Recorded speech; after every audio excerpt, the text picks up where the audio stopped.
KGF 3లో హీరోని అయితే మార్చేశారు. ఈ హీరో కేజీఎఫ్ కి సెట్ అవుతాడా లేదా ఆ వివరాలన్నీ చూసుకునే ముందు మన ఫిల్మీ బౌల్ ఛానల్ని లైక్ చేయండి, షేర్ చేయండి, సబ్స్క్రైబ్ చేసుకోండి. Hello movie lovers, KGF chapter 3 చుట్టూ రోజుకో రూమర్, ఫ్యాన్స్ లో టెన్షన్ పెరుగుతుంది. రాకీ బాయ్గా యష్ మళ్ళీ సిల్వర్ స్క్రీన్ పై సందడి చేస్తారా లేదా అనే సందేహం అభిమానులను వెంటాడుతుంది. ఈ క్రమంలో తాజాగా ఓ సంచలన వార్త బయటకు వచ్చింది. తమిళ స్టార్ హీరో అజిత్ కుమార్ ఈ భారీ ప్రాజెక్ట్ లో భాగమవుతారని టాక్ నడుస్తుంది. అజిత్ ఫ్యాన్స్ ఇప్పటి నుంచే సంబరాలు మొదలు పెట్టారు.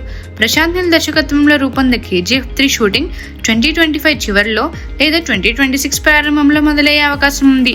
నీల్ కు ఇతర ప్రాజెక్ట్ కమిట్మెంట్స్ ఉండడంతో ఈ సినిమా కాస్త ఆలస్యమయ్యే వీలుందని ఇన్సైడ్ టాక్. అయితే సినిమాలో అజిత్ కుమార్ ఫైనల్ అయినట్టు అజిత్ అభిమాన సంఘం అధ్యక్షుడు ఓ బాంబ్ పేల్చారు. దీంతో సోషల్ మీడియాలో హైప్ మరింత పెరిగింది.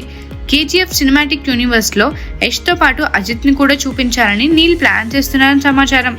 యాక్షన్ సినిమాలకు పెట్టింది పేరైన అజిత్ ఒకవేళ కేజీఎఫ్ లో ఎంట్రీ ఇస్తే బాక్సాఫీస్ ని షేక్ చేయడం ఖాయమని ఫ్యాన్స్ అంచనా వేస్తున్నారు. అజిత్ ఫ్యాన్ బేస్ మార్కెట్ తో ఈ సినిమా ఇండియన్ సినిమా రికార్డులను తిరగరాసే అవకాశం ఉందని ట్రేడ్ వర్గాలు చెప్తున్నాయి. మరోవైపు యష్ ఈ ప్రాజెక్ట్ లో ఉంటారా అనే ప్రశ్న ఇంకా స్పష్టంగా సమాధానం రాలేదు. రాకీ బాయ్ క్యారెక్టర్ ను కొనసాగిస్తారా లేక కొత్త ట్విస్ట్ తో అజిత్ ను హైలైట్ చేస్తారా అని ఆసక్తికరంగా మారింది.